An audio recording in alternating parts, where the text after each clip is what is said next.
কথায় আছে নুন ভাত হলেও বাপের বাড়ির ভাত খেয়ে শান্তি।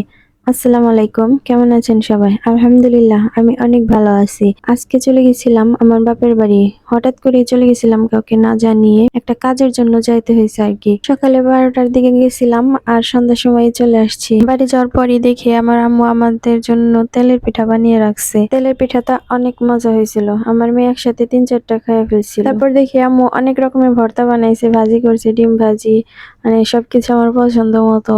তো নিয়ে বসে পড়লাম খাইতে। তারপর জিওল মাছ রান্না করছিল, জিওল মাছ দিয়েও কিছুটা ভাত খাইলাম। অনেক মজা হয়েছিল। এই মাছটা দিয়ে আসার সময় ভাত খাইছিলাম।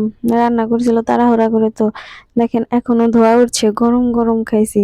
মাছটা ছিঁড়তে পারতেছি না আমি, এত গরম। আসলে মায়ের মন বলে কথা, না খেয়ে আসতে দেবে না, এর জন্য কম করে হলেও খেয়ে আসতে হইলো। এজন্যই বলি যে বাপের বাড়ি নুন ভাত হলেও ভাত খেয়ে শান্তি। এরপর আমার আম্মু আমাদের জন্য দেখি আবার সেমাই রান্না করে রাখছে।